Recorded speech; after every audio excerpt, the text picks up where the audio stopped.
Section 80 title है person. Under this section basically दो subject discuss किए गए हैं। नंबर वन तो ये कि इनकम टैक्स ऑर्डिनेंस के मुताबिक हम किन लोगों को पर्सन कंसीडर करेंगे। एक तो ये सब्जेक्ट इस सेक्शन में डिस्कस किया गया है। सेकेंडली कुछ इंपॉर्टेंट टर्मिनोलॉजीज जो हैं इस सेक्शन में कवर की गई हैं। सो वन बाय वन दोनों सब्जेक्ट को हम लोग कवर करते हैं। सो सबसे पहले चलते हैं कि किन लोगों को हम लोग पर्सन कंसीडर करेंगे। तो उसमें टोटल तकरीबन 7 कैटेगरीज ऑफ पीपल हैं जिनको एज पर section 80 of income tax ordinance person consider किया गया है। नंबर वन तो इसमें आ जाते हैं इंडिविजुअल यानी कि नेचुरल पर्सन। सेकेंडली इसमें आ जाते हैं कंपनी और एओपी यानी कि आर्टिफिशियल पर्सन। इन लोगों को पर्सन कंसीडर किया गया है। अब कंपनी और एओपी को पर्सन कंसीडर किया गया है और अब ये बेशक पाकिस्तान के अंदर या पाकिस्तान से बाहर इनकी रजिस्ट्रेशन फॉर्मेशन हुई हो, ये मैटर नहीं करता इनके पर्सन कंसीडर होने के लिए। बेशक ये पाकिस्तान के अंदर हो ये कंपनी एओपी या पाकिस्तान से बाहर हो, ये जो है वो सेक्शन 80 के तहत पर्सन ही कंसीडर की जाएगी। नंबर 4 जो है वो फेडरल गवर्नमेंट भी पर्सन है, इसी तरह फॉरेन गवर्नमेंट भी पर्सन है और political sub division of the foreign government person यानी कि फॉरेन गवर्नमेंट का कोई हिस्सा जो है वो भी पर्सन है एज पर section 80 of this ordinance sorry. And lastly जो पब्लिक इंटरनेशनल ऑर्गेनाइजेशन यानी कि जैसे कोई इंटरनेशनल बॉडी है जैसे कि यूएनओ, वो भी जो है वो पर्सन कंसीडर की जाती है। अब अगर ये लोग पर्सन कंसीडर किए जाते हैं तो उसका मतलब ये हुआ कि ये लोग टैक्स पेयर हैं और इन लोगों को जो भी टैक्सेबल इनकम होती है टैक्स ईयर के अंदर उस पर इन्होंने टैक्स पे करना है। अब नेक्स्ट आ जाते हैं जो कि मैंने कहा था कि सेक्शन में एक दूसरा पोर्शन जो है उसमें कुछ इंपॉर्टेंट टर्मिनोलॉजीज़ को डिस्कस किया गया है इसके सेकंड पोर्शन पर। तो उसमें जो कौन सी टर्मिनोलॉजीज एक्सप्लेन की गई हैं इसमें नंबर वन तो है एओपी। अब एओपी से क्या मुराद है। Number one association of person है जिसकी एब्रीवेशन एओपी होती है। सो एसोसिएशन ऑफ पर्सन से मुराद क्या है। सो इसमें आ जाती है फर्म भी, हिंदू अनडिवाइडेड फैमिली भी, आर्टिफिशियल जुडिशियल पर्सन भी और इसी तरह कोई भी ग्रुप ऑफ पर्सन जो किसी भी फॉरेन लॉ के तहत बनाया गया हो उसे हम कानून में एओपी कंसीडर करते हैं। लेकिन एओपी के अंदर कंपनी शामिल है यानी कि कंपनी जो है वो एओपी नहीं होगी। अब नेक्स्ट अच्छा कंपनी की डेफिनेशन की तरफ जाने से पहले ज़रूरी है कि एक कॉन्सेप्ट जो है वो आप लोग अपना साथ ही क्लियर करें क्योंकि बहुत सारे स्टूडेंट जो है वो कंफ्यूज होते हैं इसके हवाले से। लाइक अगर आपसे कोई पूछ ले कि एओपी फर्म और पार्टनरशिप के दरमियान क्या फ़र्क है तो आपका क्या आंसर होगा। इसका आंसर बहुत सिंपल है क्योंकि अगर तो आपने इसकी डेफिनेशन को ही ध्यान से पढ़ा हो तो आपको खुद ही से अंदाज़ा हो जाना चाहिए कि इनमें क्या डिफरेंस है। जैसे कि इसकी डेफिनेशन में बताया गया है कि association of person includes a firm. इसका मतलब ये हुआ कि एओपी एक ब्रॉड टर्म है और फर्म जो है वो एओपी के नज़दीक के मुकाबले में एक ब्रॉड टर्म नहीं बल्कि एक नैरो टर्म है। इसका मतलब ये भी है कि एओपी हर एओपी को हम फर्म कह सकते हैं लेकिन हर फर्म को हम एओपी नहीं कह सकते।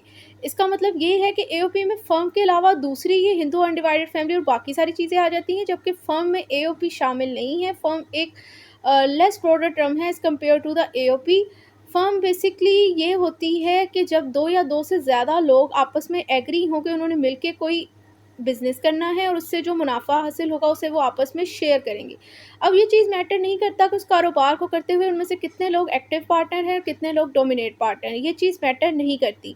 अब एक्टिव और डोमिनेट पार्टनर से मुराद ये होता है कि एक्टिव पार्टनर वो बंदे हैं जिनकी इन्वेस्टमेंट है प्लस लेबर, वो दोनों काम कर रहे हैं या जस्ट लेबर दे रहे हैं, इन्वेस्टमेंट बेशक उनकी ना हो। और डोमिनेट पार्टनर से मुराद वो पार्टनर है जिनकी जस्ट इन्वेस्टमेंट है, वो लेबर वगैरह में इन्वॉल्व नहीं हो रहा है, वो काम वगैरह में डायरेक्टली तौर पर इन्वॉल्व नहीं है लेकिन वो इन्वेस्टर हैं। ये इनके दरमियान फ़र्क होता है। सो आपको फ़र्म का भी पता चल गया, एओपी का भी पता चल गया। अब आ गया अब नेक्स्ट आ जाती है कि पार्टनरशिप क्या है, वो इनके साथ किस तरह डिफरेंशिएट करती है। तो पार्टनरशिप और फ़र्म दोनों एक ही चीज़ का नाम है और पार्टनरशिप भी जो है वो नैरो टर्म है as compare to the AOP. पर फर्म और पार्टनरशिप में क्या फ़र्क है। अब फर्म और पार्टनरशिप में फ़र्क ये है कि जब दो या दो से ज़्यादा बंदों के दरमियान रिलेशनशिप है ना कि उन्होंने मिलकर बिजनेस करना है और उससे जो फ़ायदा हासिल होगा उनको आपस में डिस्ट्रीब्यूट करना है, तो उनके दरमियान जो इस रिलेशनशिप का नाम है कि जिस पे वो एग्रीमेंट है ये काम करने के लिए, उस रिलेशनशिप को कानून में हम पार्टनरशिप कहते हैं। लेकिन उस रिलेशनशिप की बेस पे जो उनका वो वर्क कर रहे हैं उसको लिए जो कानून में टर्मिनोलॉजी इस्तेमाल होती है वो लीगल टर्म जो है वो फर्म है, वो पार्टनरशिप यूज़ नहीं होती। बस उनके इसके दरमियान के इस रिलेशनशिप को हम पार्टनरशिप कहते हैं। सो अब अगर ये सबको समझ आ गया हो कि ये तीनों टर्मिनोलॉजी के दरमियान में क्या डिफरेंस है तो हम आगे चलते हैं। सो आगे नेक्स्ट हमारे पास जो टर्म है वो है कंपनी। कंपनी में एज़ पर सेक्शन 80 तकरीबन 11 एंटाइटीज़ हैं जिनको हम लोग कंपनी कंसीडर करते हैं। नंबर वन तो वो कंपनी जो कि कंपनी एक्ट 2017 के अंदर डिफाइंड है यानी कि जो कंपनीज़ एक्ट 2017 के तहत रजिस्टर की गई हो। यानी जो SCCP के तहत रजिस्टर है। अब इसके बाद कोई भी ऐसी कॉर्पोरेट बॉडी जो कि पाकिस्तान के अंदर जो कानून इन्फोर्सेबल है उसके तहत बनाई गई हो, अब जैसे कि state bank of Pakistan state bank act के तहत बनाई गई है, कोई भी बैंकिंग कंपनी, कोई भी बैंकिंग इंस्टीट्यूट। और इसके अलावा मुदारबा इस्लामिक फाइनेंस सिस्टम होता है। इसके अंदर बेसिकली ये होता है कि दो आपस में पर्सन होते हैं जिनमें एक बंदा जो है वो अपनी इन्वेस्टमेंट कर रहा होता है और एक बंदा एग्री होता है कि मैं इस इन्वेस्टमेंट के ऊपर कारोबार वगैरह करूँगा। अब एक बंदा जो है वो यानी कि डोरमेट पार्टनर है कि जस्ट उसने इन्वेस्टमेंट की, दूसरा बंदा एक्टिव पार्टनर है, उसने कहा कि मैं अपनी सर्विसेज दूँगा। दोनों का काम बस इतना है कि दोनों ने अपनी तरफ से जो वो दे सकते हैं, एक ने पैसा दे दिया, एक ने इन्वॉल्वमेंट दे दी। अब उसमें उनका एग्रीमेंट ये है कि जो हमें मुनाफ़ा हासिल होगा वो हम आपस में दूसरे के साथ शेयर कर लेंगे और जो लॉस होगा वो भी हम शेयर कर लेंगे, और सूद के ऊपर ये काम नहीं चल रहा होता, तो वो होता है मुदारबा।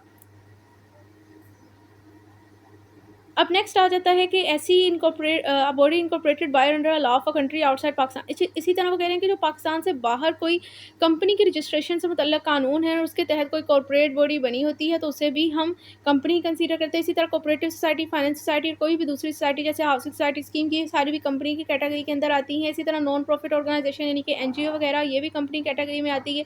इसी तरह ट्रस्ट एंड एंटाइटी और बॉडी पर्सन एस्टैब्लिश और constituted by under any law for the time in force. इसी तरह वगैरह कोई ट्रस्ट या कोई बॉडी ऑफ पर्सन जो कि कोई पाकिस्तान के अंदर कोई कानून एग्जिस्ट करता है उसके तहत बनी होती है ना, तो उसे भी हम कंपनी कंसीडर करते हैं। इसी तरह फॉरेन एसोसिएशन जिसे FPR जो है वो डिक्लेयर कर दे कि भाई ये कंपनी है, तो वो भी आज बेशक अब वो रजिस्टर हो या नो ये मैटर नहीं करता, वो भी कंपनी है। इसी तरह प्रोविंशियल गवर्नमेंट, इसी तरह लोकल गवर्नमेंट पाकिस्तान जैसे कि म्यूनसिपल बॉडी कॉर्पोरेशन, इसी तरह कोई स्मॉल कंपनी जो कि सेक्शन 2 के अंदर डिफाइन की गई है, तमाम चीज़ें कंपनी की कैटेगरी में आती हैं। नेक्स्ट है आपके पास फर्म, जिसको मैंने पहले ही डिस्कस कर दिया है, लेकिन अगेन इधर से भी एक दफ़ा रीड कर देते हैं बेयर एक्ट से। So firm means a relation between person who have agreed to share a profit of a business carried on by all or any of them acting for all। जैसे कि मैंने कहा था कि यहाँ पर डोरमेट और एक्टिव पार्टनर का कॉन्सेप्ट है, जैसे कि यहाँ पर लिखा हुआ है कि फर्म से मुराद ये है कि जब दो या दो से ज़्यादा लोग रिलेशन बिटवीन पर्सन, अब जाहिर सी बात है कि ये दो लोग हो सकते हैं। वैसे अगर एक तरह से देखा जाए ना तो इंग्लिश में बिटवीन तब यूज़ होता है जब रिलेशन हो दो लोगों के दरमियान, और जब दो लोगों से ज़्यादा के दरमियान रिलेशनशिप हो तो तब अमंग की टर्म यूज़ होती है। लेकिन उसूलन होना तो यहाँ पर यही चाहिए कि फ़र्म दो या दो लोगों के दरमियान रिलेशनशिप हो, क्योंकि यहाँ पर इंग्लिश की टर्म जो यूज़ हुई है वो बिटवीन यूज़ हुई है, अमंग नहीं यूज़ हुई। लेकिन प्रैक्टिकली तौर पर अगर हम प्रैक्टिस में देखें तो पार्टनरशिप में जो है वो 20 बंदे तक जो है ना दो मिनिमम 2 और मैक्सिमम जो है वो 20 लोग जो है वो पार्टनर्स बन सकते हैं। तो इसीलिए हमें पता है कि लोग 2 से ज़्यादा हैं। तो जब 2 या 2 से ज़्यादा लोग आपस में एग्री हों, एग्रीमेंट क्या हो उनके दरमियान कि उन्होंने आपस में बिज़नेस करना है। नंबर 1 उनका मुत्तफ़िक पॉइंट ये है कि उन्होंने आपस में मिलके कोई कारोबार करना है, और दूसरे पॉइंट उनका एग्रीमेंट का ये है कि वो उससे जो मुनाफ़ा हासिल होगा वो उसको शेयर करेंगे। बलग़र्ज़ इसके कि बेशक जो है वो कारोबार उनमें से तमाम लोग मिलकर चला रहे हैं या कोई एक पर्सन ही चला रहा है on the behalf of the other, यानी एक बंदा ही एक्टिव है, बाकी सारे लोग डोरमेट हैं, ये चीज़ मैटर नहीं करता, या सारे के सारे ही एक्टिव हैं, ये चीज़ भी मैटर नहीं करती। जब ऐसा एग्रीमेंट हो तो उसे हम फर्म कहते हैं। ठीक हो गया। अब सब अगर सबको फर्म की समझ आ गई है तो अब नेक्स्ट चलते हैं ट्रस्ट पे। तो ट्रस्ट की अगर हम बात करें तो कहते हैं trust means an obligation annex to the ownership of a property. जब आप किसी प्रॉपर्टी की ओनरशिप के साथ कोई जिम्मेदारी मुंसलिक कर दो तो उसे हम ट्रस्ट कहते हैं। अब बेसिकली अगर मैं ट्रस्ट का कॉन्सेप्ट सिंपल मायनों में समझाने के बाद यहाँ से बताऊँ ना तो ये ज़्यादा बेहतर रहेगा। ट्रस्ट में बेसिकली ये होता है कि आप किसी पर्सन को ज़ामिन बना देते हो, उसे मुतवल्ली बना दिया जाता है। जिस बंदे की actual owner of the property है वो अपनी प्रॉपर्टी किसी मुतवल्ली यानी किसी ट्रस्टी के नाम पे कर देता है कि ये प्रॉपर्टी आपकी हिफाजत में है, आपकी टेक केयर में, आपकी एडमिनिस्ट्रेशन में है, कि आपने इस प्रॉपर्टी को अपने पास रखना है और उसको इस्तेमाल करना है for the benefit of the beneficiary.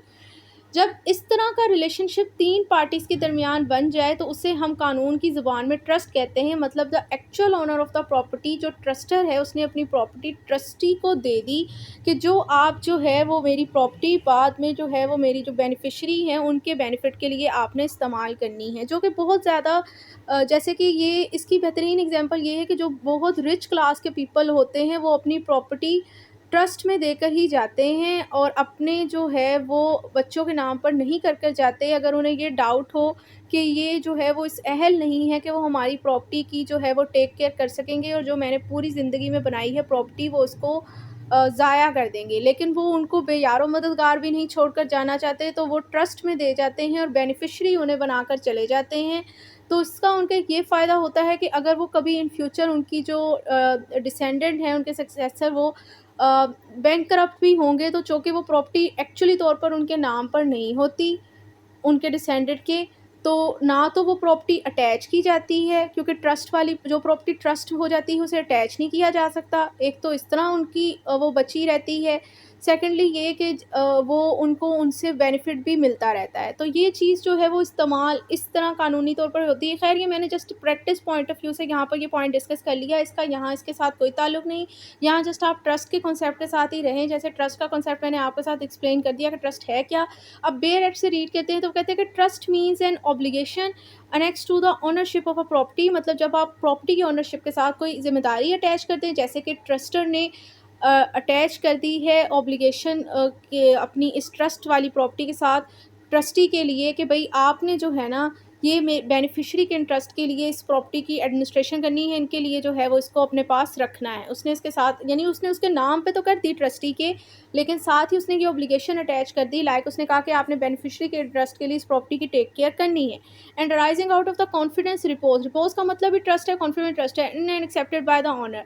मतलब ऑनर अब यहाँ पर ना बेसिकली ट्रस्टी है, ट्रस्टर की बात नहीं हो रही, क्योंकि अब वो उसके नाम पे, उस मतवल्ली के नाम पे उसने लगा दी है कि अगर उसने कोई उस प्रॉपर्टी से मुतल्लिक़ कोई ट्रस्ट जो है वो एक्सेप्ट कर लिया और declare accepted by the owner for the benefit of other और for the benefit of the another and the owner and include a unit trust. ठीक है, अब यहाँ पर बेसिकली यही है कि अगर उसने एक्सेप्ट कर लिया उस ट्रस्टी वाली प्रॉपर्टी के नज़दीक जो है वो ट्रस्टी ने कोई कि भाई जो है वो ये ज़िम्मेदारी कि मैं इनके लिए बेनिफिट के लिए काम करूँगा, वो चीज़ उसने एक्सेप्ट कर ली, तो उसको हम ट्रस्ट कहेंगे। सादा-सी ज़ुबान में ट्रस्ट का वही कॉन्सेप्ट है जो मैंने आपके साथ एक्सप्लेन कर दिया था। यहाँ पर बस उन्होंने यही बता दिया है कि आपने जो ओनरशिप ऑफ़ द प्रॉपर्टी के साथ अगर कोई किसी किस्म की ऑब्लिगेशन अटैच कर दे ट्रस्टर ट्रस्टी के लिए, और वो ट्रस्टी जो है उस चीज़ को एडमिट कर ले कि हाँ ठीक है कि मैं इस प्रॉपर्टी की निगहदाश्त वगैरह करूँगा for the benefit of the beneficiaries और या दूसरे पर्सन के अपने के लिए, और उसमें यूनिट ट्रस्ट भी आ जाता है, तो उसे हम ट्रस्ट कहते हैं। अब यूनिट ट्रस्ट से क्या मुराद है? यूनिट ट्रस्ट से मुराद है कि ऐसा trust under which the beneficial interest are divided into unit, जिसमें जो बेनिफिशियल इंटरेस्ट है वो यूनिट की सूरत में डिवाइडेड हो। इससे अब इसको अब जब हमें तब ज़्यादा से देर में समझ आएगा जब हम इसकी सेकंड लाइन को पढ़ेंगे, that the entitlement of the beneficiary to income और capital are determined by the number of the unit held. इसका मतलब ये कि जो बेनिफिशियरी ऑफ द ट्रस्ट होंगे वो उतने ही नंबर ऑफ द कैपिटल और इनकम के एंटाइटल होंगे जितने नंबर ऑफ यूनिट उन्होंने होल्ड डाउन किए होंगे। बिल्कुल कि इसी तरह है कि जिस तरह जितनी कंपनी के अंदर आपके शेयर हैं उतने ही नंबर ऑफ शेयर के हिसाब से आपको उतना ही डिविडेंड, उतना ही मुनाफा मिलेगा। इसी तरह यूनिट ट्रस्ट में भी जितने नंबर ऑफ यूनिट जो है वो किसी बेनिफिशियरी के नाम पर होंगे, उतना ही वो एंटाइटल होगा कि उतने ही उस ट्रस्ट में से उतना ही कैपिटल और उतना ही मुनाफा उसको मिले।